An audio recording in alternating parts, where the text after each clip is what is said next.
All right, guys. This morning I am at G&R Automotive and Tire in Chicago, Illinois. And why am I here? I am here because the very first pizza truck that I ever built 6 years ago decided to blow a rod right out of the side of the engine block. And because that truck has about 1,000,000 miles, we figured it was time for a box swap.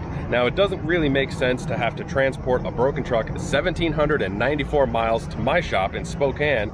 It made a lot more sense to try and find a shop in Chicago that we could do the body swap in the parking lot. And what complicates it further is that I'm going to be dropping it onto a new Chevy 5500 HD, which has a frame that is 7 inches lower. So I might have to do some modifications to the box, again, with only basic hand tools.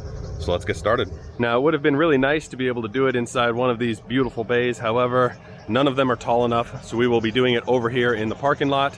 Luckily, I've got my little level set up over here, and it's relatively level this direction and this direction. So we'll go ahead and get this tow truck moved. There is a big rig tow truck on its way with the pizza truck right now. We'll have them back that right in there, and then we can get started. While we're waiting on that tow truck with the pizza truck, let me show you what we've got here. I've got 22-ton jack stands along with 2 20-ton jacks and 2 8-ton jacks. These are, of course, the Harbor Freight Special, along with a cable winch puller. That way, once we get it set down on the new truck, we can use that winch puller to kind of dial it in. I've also got 14 pieces of 2x12 lumber that we are going to chop into little pieces and then screw together to make the base for our lifting blocks. All right, while I'm waiting on that tow truck, I got the tape measure out. Unfortunately, we can't put the box all the way in the back here because this grass is way too soft. This is about as far as I can go while still having a nice stable ground here. That puts the box ending up, let's see, 20 feet right here. And then the truck will end right about the end of that tape measure. And that should work out pretty good for us. We should have enough room to get the tow truck out, no problem. We'll also have to pull Pizza 1 out like that, and then we'll have to get the new truck wiggled in behind it. Luckily, we can still have access to our bays over here. So now we just play the waiting game.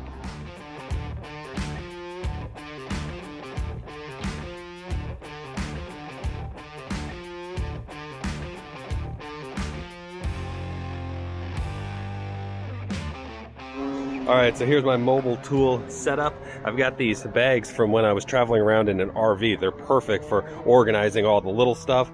I've got some of the bigger tools right here. The first step is going to be getting all of these U-bolts unbolted, basically everything that connects the frame to the truck. And then we do have an issue back here where this is the only truck that has separate water storage tanks. So there's our wastewater tank, there's our freshwater tank. All the other ones have them where they are inside, and that's what we're going to be retrofitting on this. So I'll have to cut off both of these waste tanks because the new fuel tank on the new truck ends up going right here. So let's get to it. Just start taking apart this truck.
All right, so let me show you where we're at. So I've got the jack on these blocks here, and this was first just to see how many blocks it would take in order to get the jack here. And then you see the jack actually runs through this center portion of our shipping container and then lifts from the top there. And then we've already got a little bit of an air gap right here just to kind of see how much stress it seems like it is on that jack. Of course, that is a 20-ton jack. Well, this entire truck and the shipping container, everything combined is still, what, about 10 tons. It's 18,650 pounds, so where you're at, what, a little over 9 tons for everything. 20-ton jack had absolutely no problem, just started pump, lifted it right up. Once we have a nice air gap here, when we have blocks on all 4 corners, and this box is actually sitting above the frame, then we're going to see how stable this is. If I hop into this truck and I'm rocking and rolling and shaking and this thing does not move at all, then I might consider rolling the truck forward while the shipping container is on the jacks, and then what I'll have to do is I'll have to put a second set of jacks behind the tire, remove the front one so that I can roll it out because the tire is the same width as our shipping container here. That is a little bit on the sketchy side. What I would prefer to do is get a crane here. We do have some nice open space above us here, and the guy that actually towed this truck here had a crane on his truck, so he would be able to lift this no problem. He could park right there, hook it up to the top of this thing, lift it up. We could use the new truck to pull this old truck forward. Once we get this thing out of the way, we then pull the new truck in. Thank you, airplane, Qatar.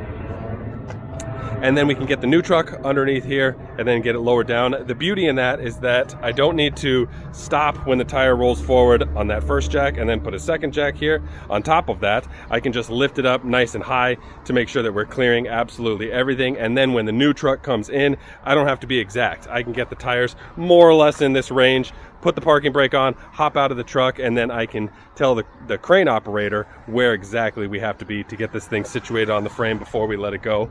So that's the plan. I guess plan A would technically be these jacks, although I'm not optimistic that that will work. Plan B, which is probably what we'll go with, is the crane.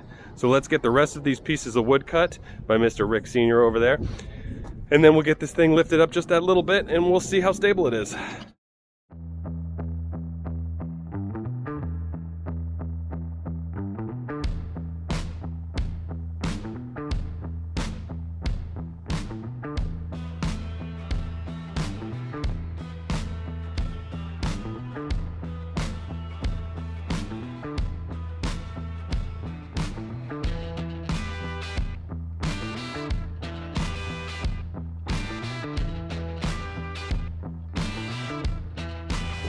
All right, so we've got this entire container currently air gapped.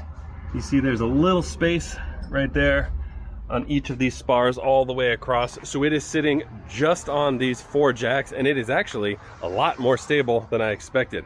We have the door opened over here, and I was really lifting on this thing, trying to see if I could make this wiggle. It is far more solid than I thought. So I think we probably could have gotten away with keeping this up on these jacks, rolling the truck away, and then getting the other truck underneath. However, we've got the crane scheduled for 2 p.m. tomorrow. That is going to be a heck of a lot safer. And I think we can move this Cadillac right here and put the new truck right next to it. So we'll have the new truck right here.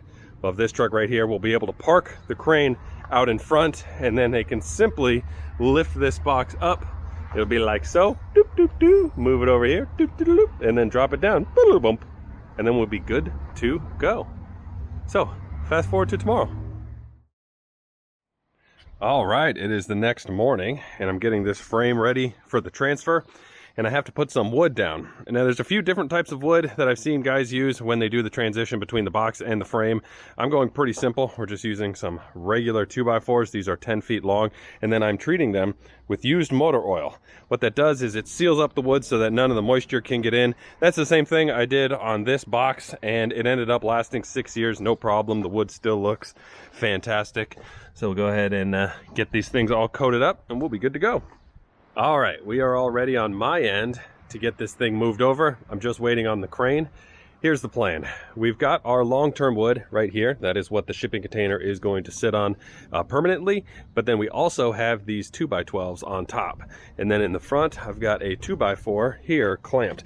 Basically, our shipping container is going to sit right here all the way up against that 2x4. That gives us a really good idea as it's coming down where it needs to be. It is also going to end right on the edge. So as long as we're on the edge here and touching here, we know we're in the right spot. Then we'll go ahead and set it down. This is front heavy because of the oven in the front. So I've got a second board right here. This is set up on another one of the spars that are running this direction on the shipping container to make sure we can hold the weight there. And then in the back, we've got another one. This one is cut because, of course, we've got our little service section here. So that service section drops down right into there. Now these are all screwed into place on the bottom, going up like that. That way, once the shipping container is on, we will be able to move it ever so slightly by using a come-along attached to our frame. So we'll attach the come-along to the frame and then to the shipping container, pull it in the way we need to have it moved just a little bit here or there. And then we'll put the blocks underneath here, We'll lift up the back end. I'll be able to pull out both of these pieces of wood. All of the weight will be up on the front there. Once this wood is gone, we can then lower it. We'll be sitting permanently on the frame. We'll then put some wood blocks up at the front, lift the front end, pull that wood out, set it back down. Then it will be permanently attached to our wood transition. And then we can get some custom U-bolts made. Put the U-bolts from the bottom, whoop, up. We'll have to drill probably a few more holes in the frame depending on where those U-bolts end up. Then we should be good to go. All right, so the truck was here right on time. This one is operated by Weston Sons. If you are in the Chicago area and you have to move something heavy, I would definitely recommend these guys. They were very professional. So we're going to start off with the crane parked right in front of the two trucks. Our initial plan, like I said before, was to try to lift the box up from this position and actually move it over to the other truck without having to move either truck. Spoiler alert, that doesn't end up working. And the reason is because although this crane can lift a tremendous amount of weight, I think it was rated at 70,000 pounds, it does not have the longest arm. So we are at almost full extension right here, and you see the issue we've got. It's lifting up the front ahead of the rear. We had to kind of guess how heavy everything was, and that pizza oven weighs 4,000 pounds, but we were very surprised with this back corner with the service area. I did not expect that to be so heavy. So you see we've got Austin up there. Oh, oddly enough, Austin and Rick showed up. So we have two Austins and two Ricks. So Austin goes up there, adjusts the rigging, cheats it a little bit back, but now we are at full extension on that arm. I mean, we don't have another inch. So lifting that up higher and rotating it, not going to be safe. So Austin hops back up there, undoes the rigging. Rick gets in the truck. He's going to drive this off to the other side. And this was, I think, what, plan C? This was our third option here. Now, luckily, they ended up taking two trucks here. Austin has another wrecker parked down the street. So what we'll do is we'll get the box lifted up, and then Austin will use his wrecker to pull broken Pizza 1 out of the way, and then I'll go ahead and drive the new truck underneath it. That's the new plan. Let's see how it works.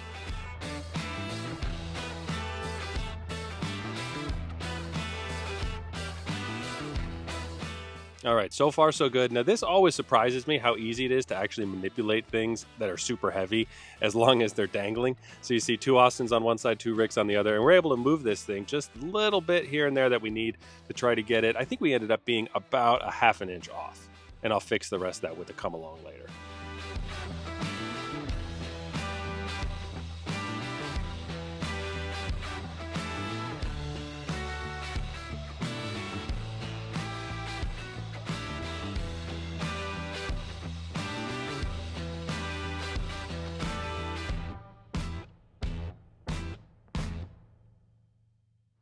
All right, it's the next day, and I'm currently waiting on some U-bolts to replace the clamps that are currently holding the box to the frame. So what I will do in the meantime, on the back end here, we did have to remove that tail light because it was interfering with our service area here.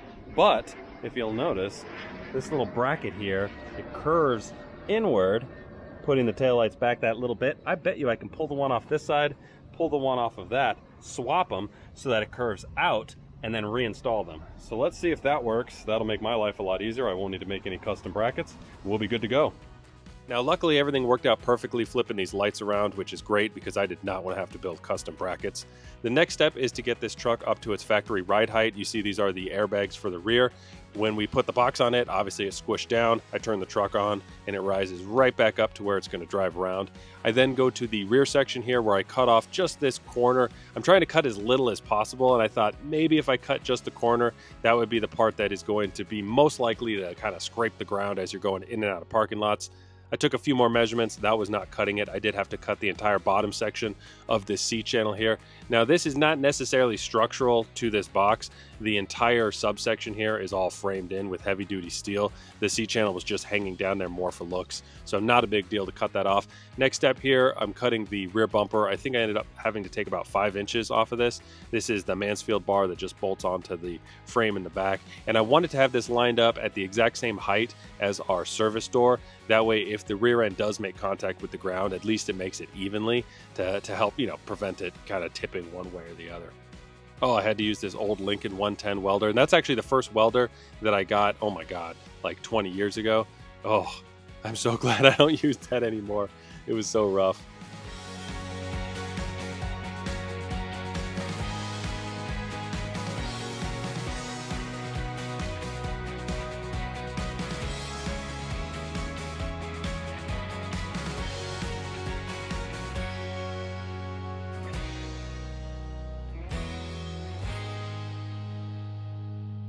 All right, guys, it is day 6 of our box swap. We are just about done. Let me show you where we're at. We've got our box solidly mounted to our frame with a total of 12 9/16 U-bolts. I did add double locking nuts to the top of those on our little service section here. We went ahead and chopped this down to give us just a little bit more ground clearance. We end up with about 11 inches in the rear. That's compared to 17 inches that we had on this truck. I went ahead and chopped our rear bumper about 5 inches from where it sat on this one. And then over here, this is really the last thing that we've got left. I've just got one screw holding in our little diesel fuel filler neck, and so I'm going to use just a couple of brackets that I removed from something else that we're not using to try to get this thing a little bit more solidly mounted, and then we are good for our first test drive. All right, well, not my best fabrication work, but it'll do. Now, let's go see how much this thing weighs. Before we do that, I'd like to take a little guess. Now, when this box was on this truck, it weighed 18,600 pounds curb weight when it hit the scales. This truck, I think, is, well, I was gonna say I think this is heavier, but they might actually be pretty close. This truck is coming in at 8,556 according to the build sheet. This thing has a gas motor, so just the motor alone is going to be a huge difference in weight, but this thing also has the giant honkin' axle and the 22.5 tires. So I'll say that the weight on the vehicles is probably pretty close. So heck, let's go with that. Let's go with 18.6 is what I expect this thing to weigh, which means that this box weighs around 10,000 pounds. Now, if I had to take the over-under on my own guess, I'd probably go over. I think that this box may end up coming in as high as 12. I don't think it'll weigh more than 12,000 pounds though. Let's find out. All right, so the first test drive is never fun. It's always terrifying, especially in a big truck, in a new city. But we'll be all right. We're gonna drive this thing to the weigh scale, we'll get it weighed, and then we'll get it to the pizza shop, and we'll be good to go. All right, we're on the scale. Let's see what she weighs. Processing, do not pull off scale. 19,920 pounds.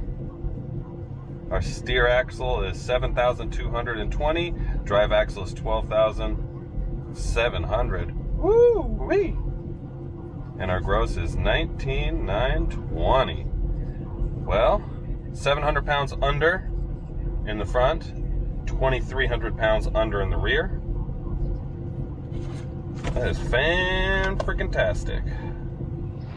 All right, guys, well, that's it. It made it. It's back at home at Billy Bricks in Lombard. Absolutely could not have done it without this guy right here, Rick Sr.